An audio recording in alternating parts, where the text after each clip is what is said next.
मूंखे पुटु ॾिनो आहे, मां हिन जो नालो खमण थो रखां। वॾो को पीर पगार जो हुर थी आयो। अरे ॾींहुं तो या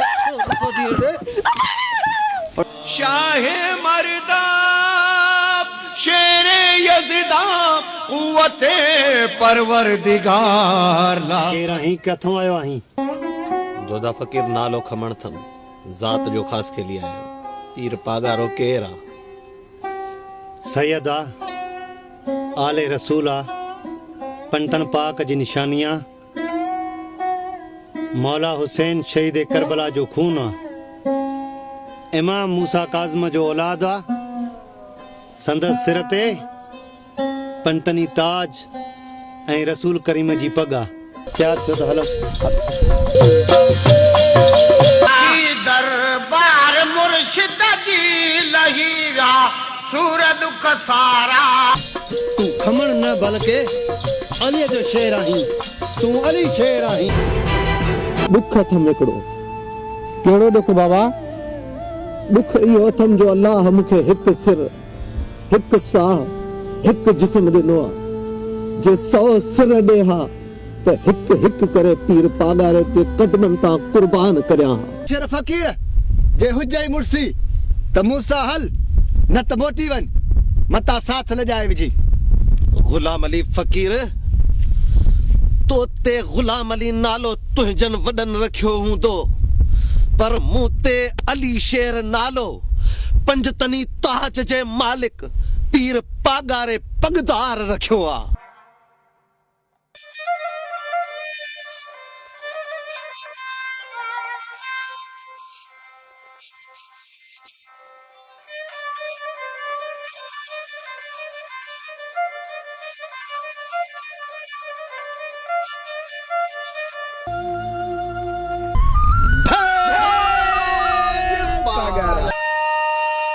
ओ साहब, मोहरन जी खबर आंदी आहे।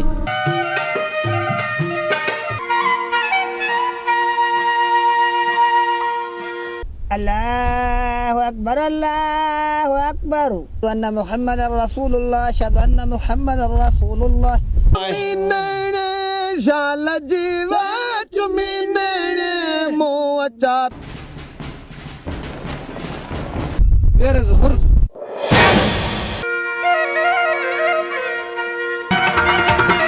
हादी हादी अलो।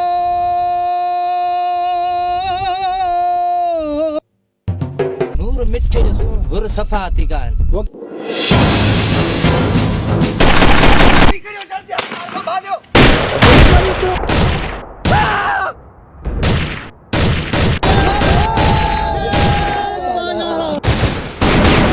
अरे यार केड़ो मोह खणी अगते हलंदासीं।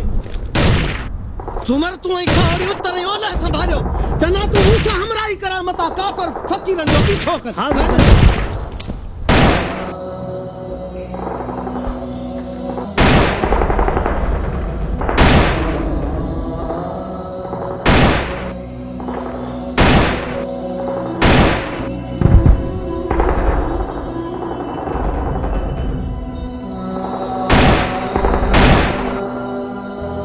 अरे कुत्ता, तो जड़ा कुत्ता लिया जे शेर के छा कंदा?